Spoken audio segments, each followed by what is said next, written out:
अष्टम भाव, सूत्र नंबर 1, प्राण का आधार, अष्टम भाव।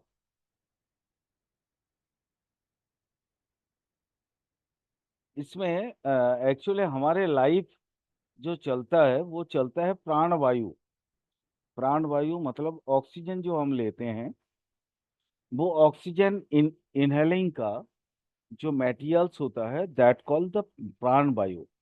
ये एक्चुअली इससे भी अगर मैं और इन डेप्थ जाऊं तो सुबह का 4:20 से लेके 4:35, जो फ्रीक्वेंसीज और जो वायु के अंदर जो फ्रीक्वेंसीज होती है हवा के अंदर, उसको कहते हैं प्राणवायु।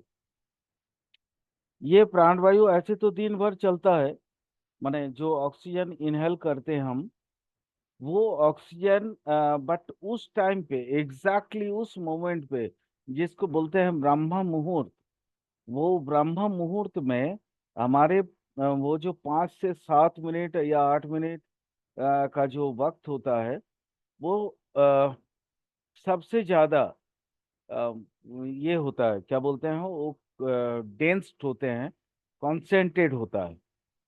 उसके बाद इधर का 5 मिनट और उधर का 5 मिनट, मतलब एकदम स्टार्टिंग जैसे 4:12 से स्टार्ट हुआ, बट 4:12 वो एकदम पूरा डेंस नहीं होता, वो घना नहीं होता। वो होता है बेसिकली 20 से 35। ठीक है, 20 से 30 कह सकते हो। बट इधर का जैसे हम अगर 10 या 15 से स्टार्ट कर रहे हैं, 4:10 या 15 मिनट से, तो फिर आगे चल के वैसा ही 10-15 मिनट और एक्स्ट्रा चलता है। तो वो आधा घंटा का एक जाम जो का वक्त होता है, वो वक्त बेसिकली प्राणवायु का अपनी निश्चित वक्त होता है, जिसके कारण हमारे पूर्वज इस समय में इस ब्रह्म मुहूर्त में उठकर क्या करते थे, पूजा आराधना या साधना करते थे, जहाँ पे हम एग्जैक्टली अधिक से अधिक स्पिरिचुअलिटी की ओर हम जा सकते हैं। दिस इज वो मोमेंट है, ये वो मुहूर्त है, वो समय है जहाँ पे हम खुद के साथ खुद बात कर पाते हैं। वो अष्टम भाव, ये सूत्र नंबर 1।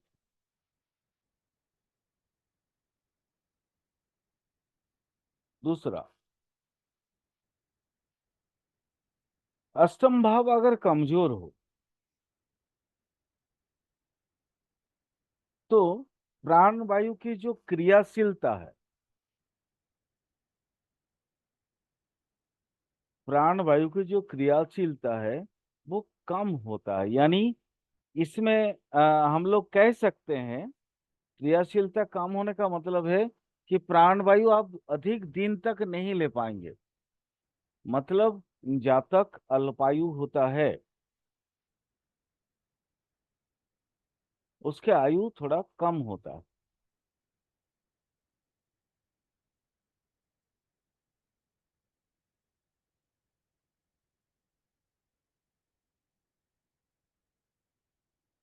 अ, इसमें एक और चीज हम ऐड ऑन कर सकते हैं कि वो उस अल्पायु में भी शोक, ताप, संतप्तता इत्यादि जितने भी मानसिक दुख का कारक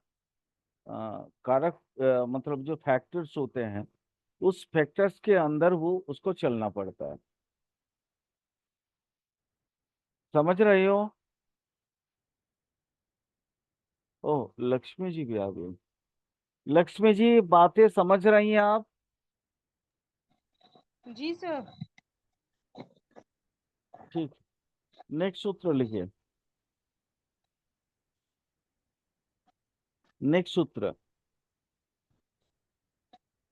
अष्टम भाव अगर कमजोर हो तो जातक को बेवजह डर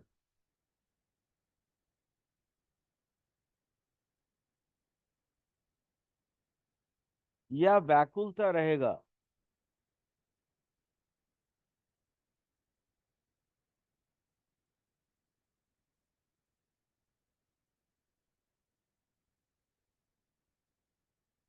उसका जैसे होता है ना मामला मुकदमा,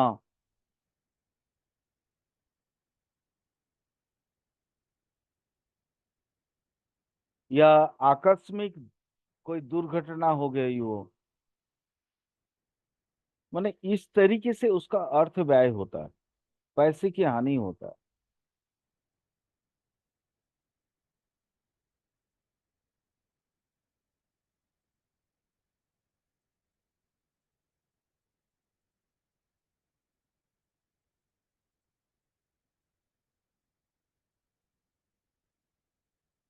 बहुत इंपॉर्टेंट रूल, स्टार मार्क देके लिखिए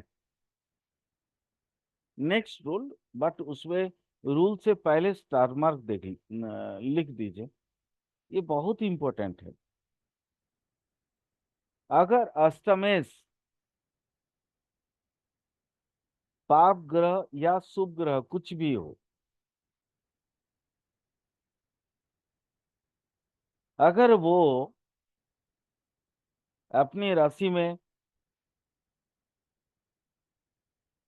अपने मित्र राशि में,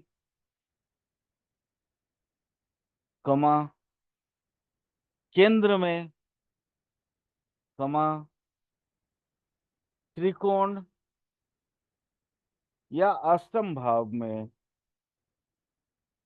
रहकर शुभ ग्रह के द्वारा दृष्ट हो,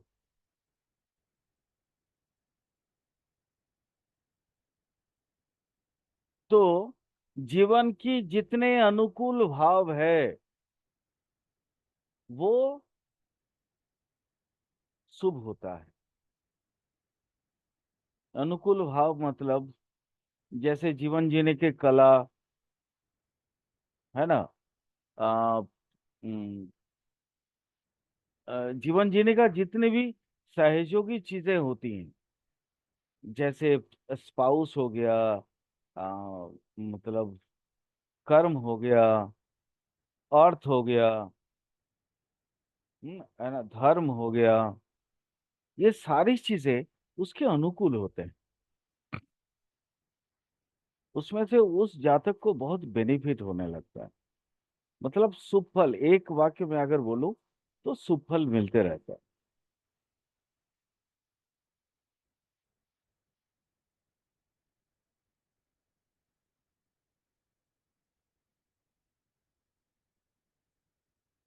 अगला सूत्र है, अष्टम का स्वामी ग्रह अगर पाप ग्रह हो,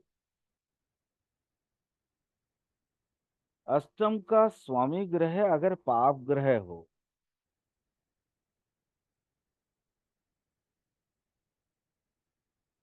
और वो अष्टम में या उच्चस्थ या मूल त्रिकोण में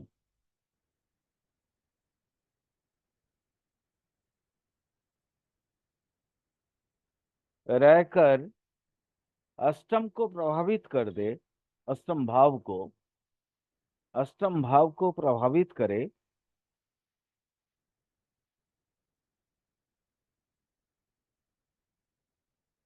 तो जातक के जीवन में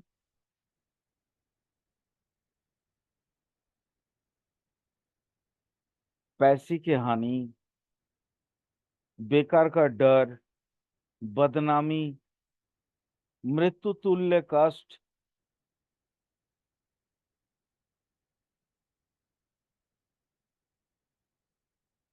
मेंटल टेंशन,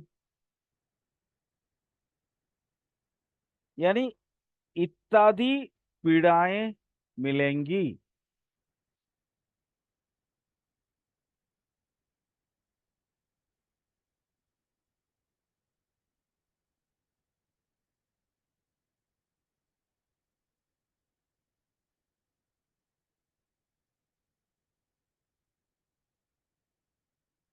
परंतु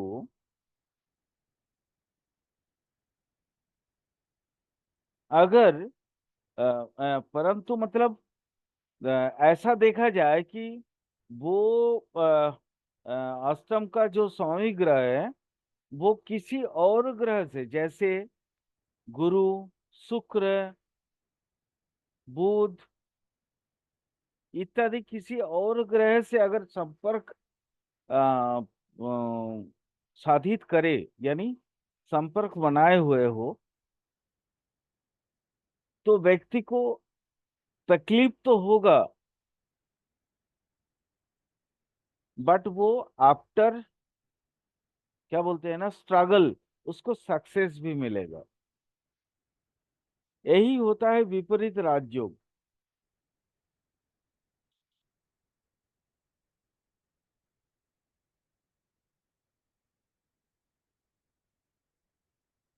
विपरीत राजयोग का अगर एक सेंटेंस में, एक वाक्य में अगर मैं बोलूं, तो उसका प्रभाव यही आता है कि स्ट्रगल के बाद सक्सेस, वो अस्तंभाव दिखाता। इसी को लक्ष्मी जी उस दिन बोल रही थी, ट्रांसफॉर्मेशन।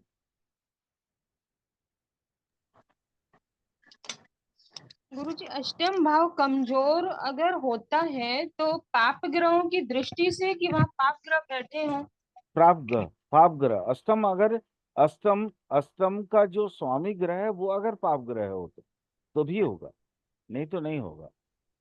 नहीं नहीं, जैसे अष्टम मतलब कि अष्टम का भाव अगर कमजोर, जैसे हमने लिखा, यदि एर्थ हाउस कमजोर हो तो प्राण वायु की क्रियाशीलता कम होती है, ठीक है। बिल्कुल तो बिल्कुल इसमें बिल्कुल। ये एर्थ हाउस को कमजोर हम किस रेफरेंस में लेंगे? तीन रेफरेंस लेंगे, तीन रेफरेंस। पहला रेफरेंस लेंगे कि अष्टम भाव में पाप ग्रह हो, इसको आप अलग ठीक। से लिख लीजिए, पहला। जी जी जी जी। दूसरा लिखेंगे कि अष्टमेश अगर नीच नवांश में हो, ये हो गया यदि। दूसरा स्ट्रेंथ। हाँ हाँ। और तीसरा देखेंगे, अष्टम भाव अगर, ये तो नवांश वाला एक हो गया, एक तो हो गया आपका पाप ग्रह पीड़ित हो गया अष्टम भाव खुद ही। और तीसरा हम्म, देखेंगे कि अष्टमेश माने अष्टमेश जो हम्म। है पाप के दृष्टि में आया हो। और चौथा देखेंगे, अष्टम भाव खुद पाप के दृष्टि में आ गया। बस ये चार ही तरीका है।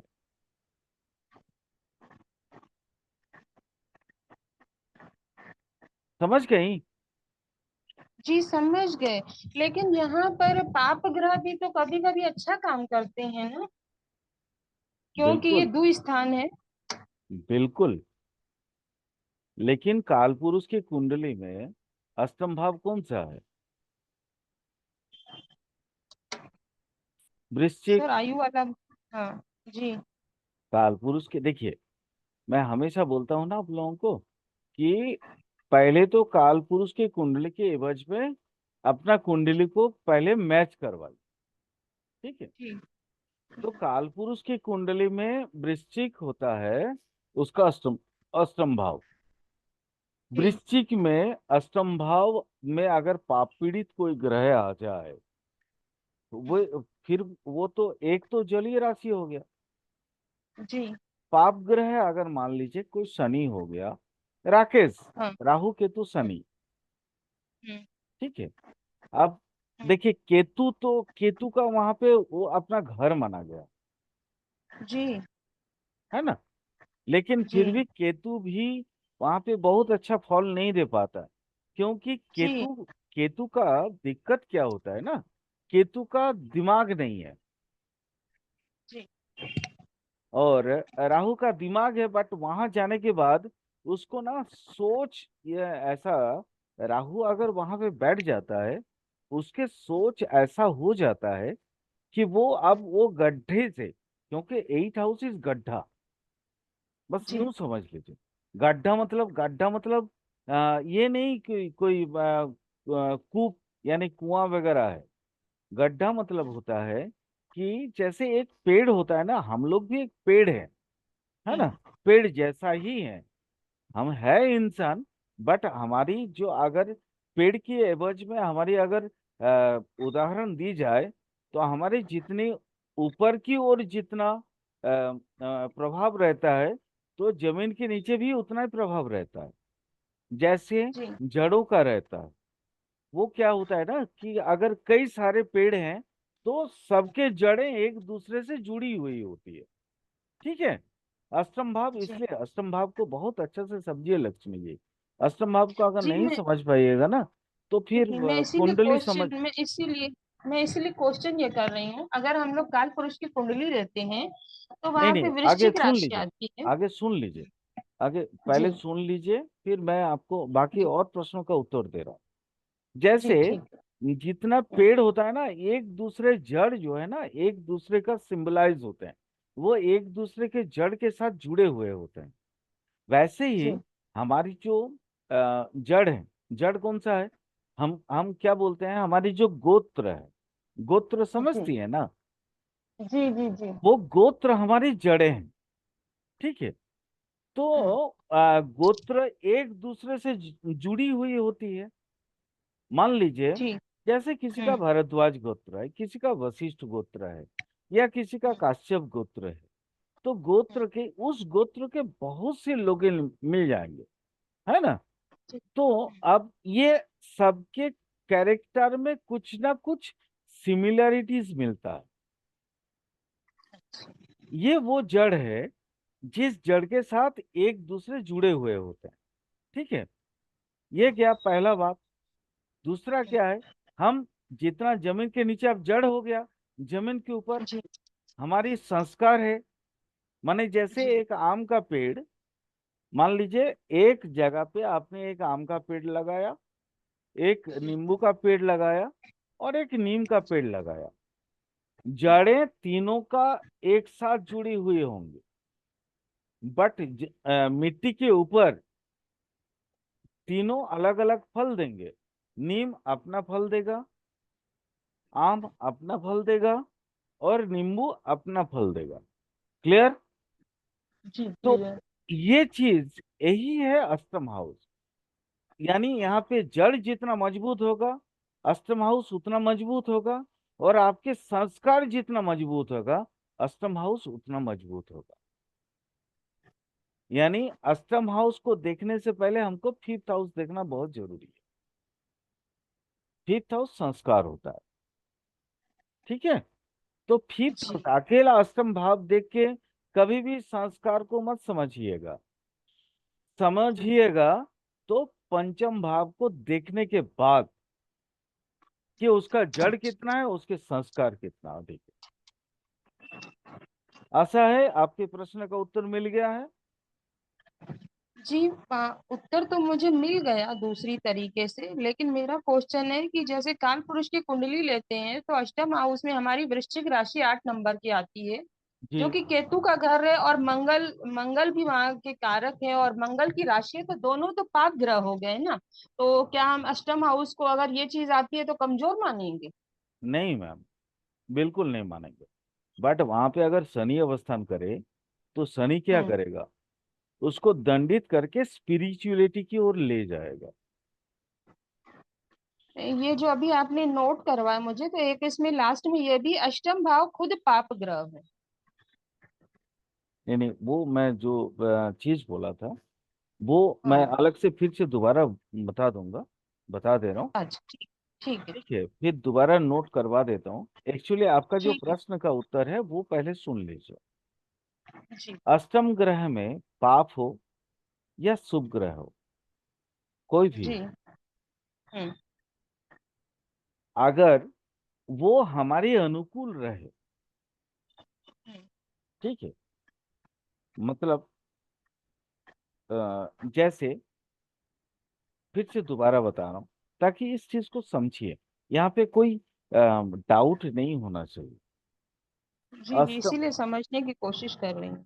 अष्टम भाव पाप ग्रह हो या शुभ ग्रह हो, जो भी हो, हम्म है ना, वो आप अगर अपनी राशि में हो,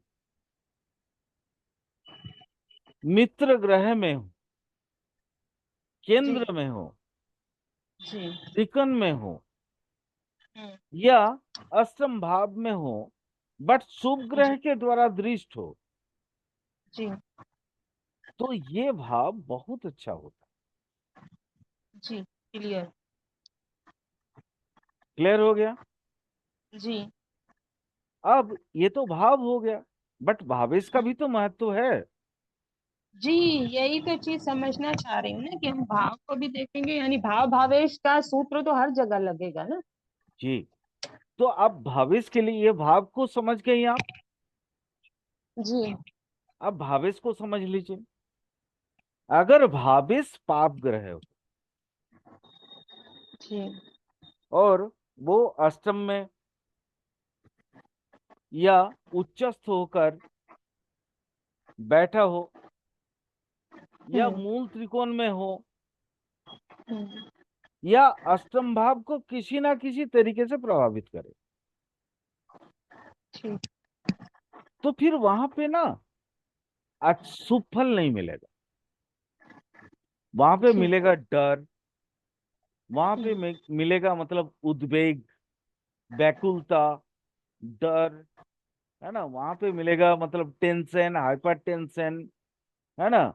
आपने हम्म। आपकी मतलब आपका जो आत्मविश्वास है उसमें कमी, स्वाभिमानव तो मतलब जो इंसान का बेसिक नेचर होता है उसमें कमी, वह हमेशा गुलाम ठीक। बना हुआ रहेगा।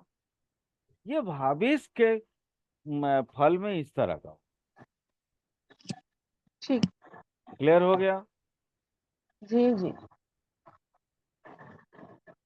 बट मैं वही बोल रहा हूँ कि भावेश अगर तटस्थ हो जाए, तटस्थ समझते है ना, कि आप एकदम बाहें पकड़ के गुलाम के जैसे मालिक के सामने में बैठ गए, उसको बोलते हैं तटस्थ। ठीक है। लेकिन उसके बावजूद भी, इसके बावजूद भी ये कबीर बन सकता है।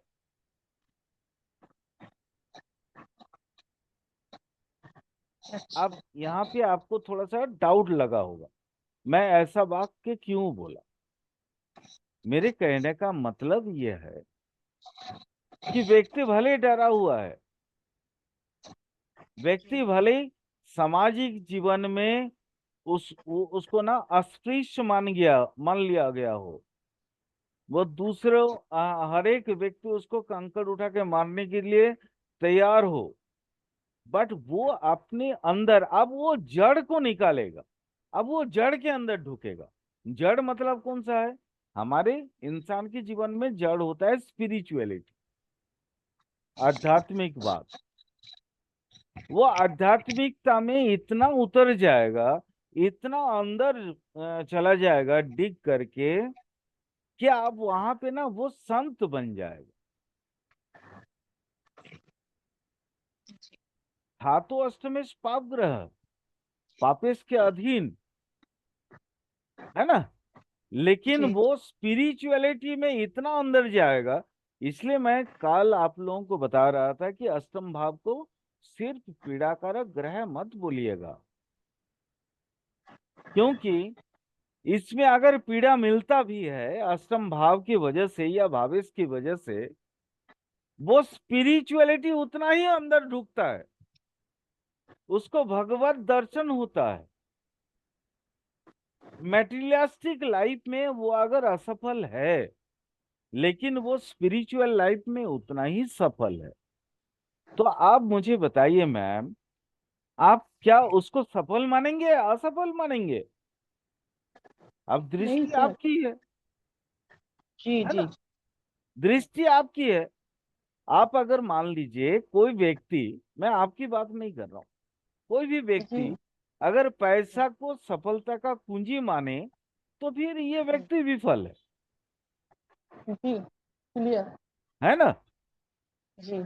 लेकिन मेरे जैसा कोई व्यक्ति हो जो स्पिरिचुअलिटी को कुंजी मानता है अपने लाइफ का, तो उसके लिए तो वो सफल व्यक्ति है ना मैम। वो तो अपना चरण जी। छुएगा। जी। इसीलिए अष्टम भाव इतना रहस्यमयी भाव है। अष्टम भाव के रहस्य को जिस दिन आप, कोई भी इंसान अगर जिस दिन भी समझ जाए ना मैम, उसको ब्रह्म दर्शन हो जाता है। इसलिए अष्टम भाव मेरे लिए इतना महत्वपूर्ण है। आप मान लीजिए, अगर मैं आपको बोलूं लक्ष्मी जी, जी। वो व्यक्ति कुंडलिनी साधक है, तो अब आप जी, उसको क्या करिएगा? उसको गाली दीजिएगा या उसका नमन करिएगा? ऑब्वियसली नमन करेंगे, गाली क्यों देंगे। तो अगर आप, लेकिन वो मेटीरियलिस्टिक लाइफ में तो उतना ही विफल है। तो गुरुजी ऐसा तो ये कहिए कि प्रकृति का नियम है, आपको एक ही चीज मिलनी है। हाँ, अब वो मैं तो चॉइस आपके वही ऊपर है। वही तो मैं बताना चाह रहा हूँ ना। असंभव वही भाव है कि आपकी जो चाहत है वही मिलेगा। आप अगर ऊपर भगवान वाले ने चाहते तो हैं तो जातक भगवान को, मिलेगा। हाँ अगर बस आप बस, आपको ऊपर आपको वाले ने तो ऑप्शन दे रखे हैं ना, हाँ, मैं चूजिंग तो आपको मनुष्य की आज होनी आज है। अष्टम भाव के एक दो कारकत्व तो और बताता हूँ मैम। अष्टम हम्म। भाव सडन पैसा वाला देता है, अचानक करोड़पति जी। बनाता है। जी, वही मैं कल आपको बोल रही थी, अनर्न मनी देगा ये। हाँ, अचानक करोड़पति बनाता है ना। हम्म। लेकिन अष्टम भाव अचानक इसको स्पिरिचुअली बहुत, मतलब त्रिलिंग स्वामी भी बनाता जी। है। ये अष्टम भाव एस्ट्रोपात्रो भी बनाता है। ये अष्टम जी। भाव लक्ष्मी जी भी बनाता है।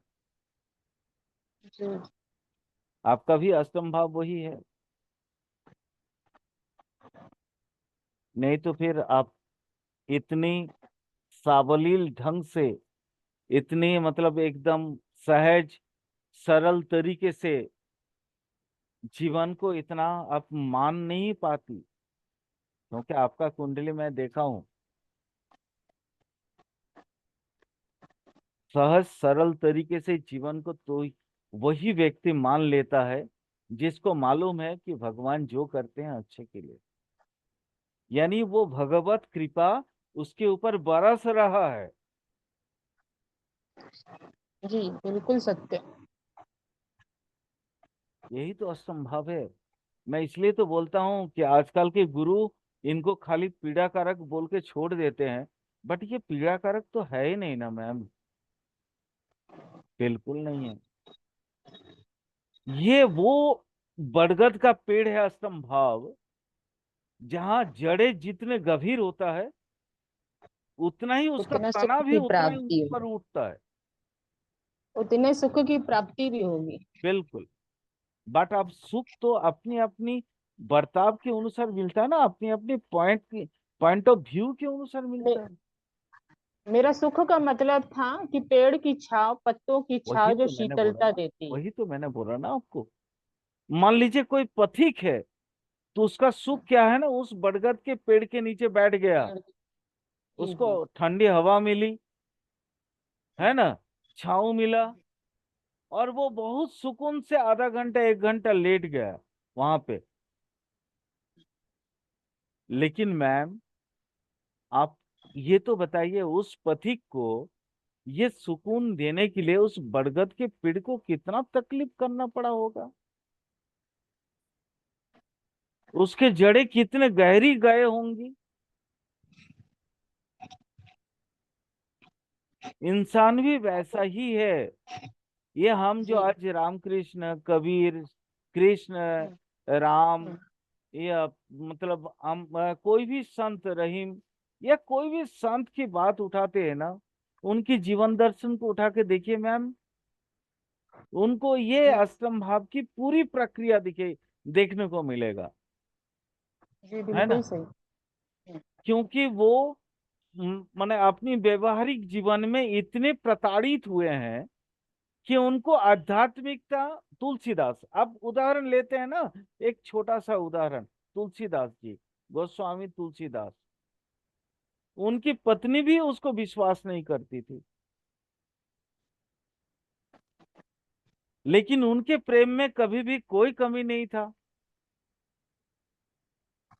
उस सांप को ये समझ के चढ़ गए कि अपनी पत्नी हम रस्सी लटका के रखी होगी कि मैं आऊंगा।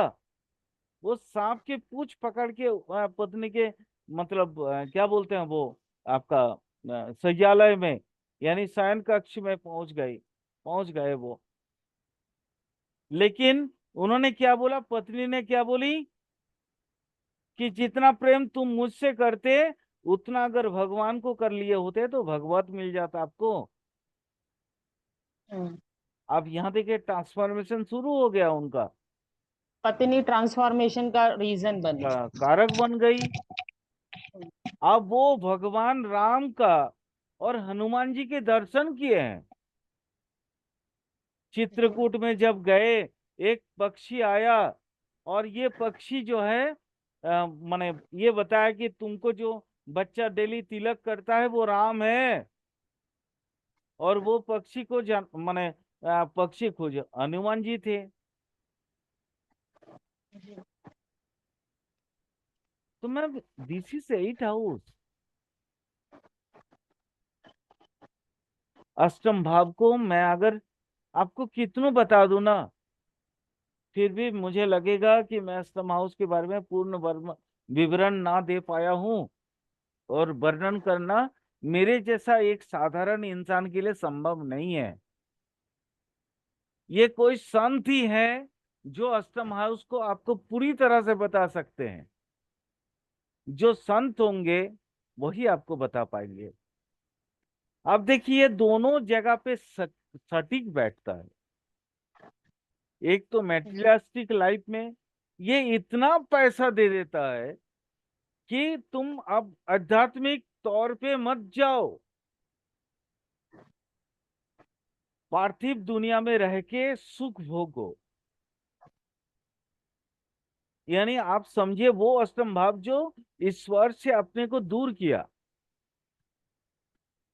पार्थिव दुनिया में जाने का मतलब क्या है मैम, कि हम इतना विवश हो जाए सुख भोगने के लिए, अच्छा खाना अच्छा पीना, है ना, अपने हम्म। आसपास में लोगों का मतलब इतना अधिक चाटुकरता, वो हाँ में हाँ मिलाने वाले व्यक्ति मिल जाना, है ना। तो हम उस गेम में तो हार गए ना। अष्टम भाव ही तो विज्ञान है, विशेष रूप से जो ज्ञान देने वाला है वही तो शिक्षा देता है भगवान कहाँ है। अष्टम भाव वो पायदान है जहां चढ़ के वो रावण का वो मतलब जो स्वर्ग की तरफ जो सीढ़ी लेके गया था ना रावण, जो खत्म नहीं कर पाया था, बना नहीं पाया था, जी। लेकिन उसका पायदान, पहला पायदान अष्टम भाव है। ये मैं नहीं बोल रहा हूं, ये रावण ने खुद बोल के गया। रावण संहिता पढ़ लीजिएगा। रावण संहिता में रावण ने अष्टम, अगर मुझे कभी मौका मिले मैं आप लोगों को रावण संहिता पढ़ाऊंगा, कभी मौका मिले तो। रावण संहिता में खास तौर पे रावण ने बोला वो अष्टम भाव जहां से मैं सीढ़ी स्टार्ट किया था।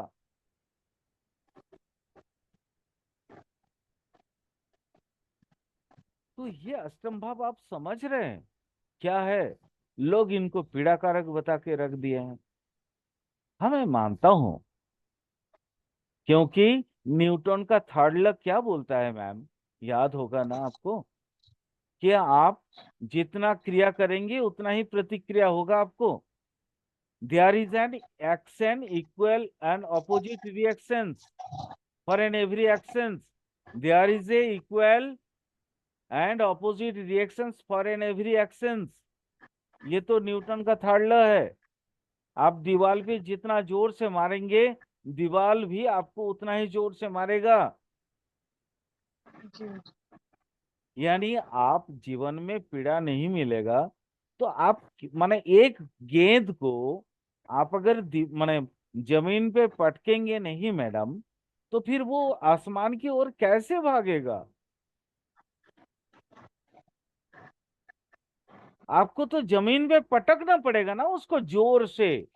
तो जी। जमीन जी पे सर। जैसे आपने गेंद को पटका, गेंद को तो पीड़ा लगा। लेकिन बाकी सुखानुभूति को समझिए आप, वो कितना ऊपर की ओर जा रहा है, वो तो उसका ग्रोथ है।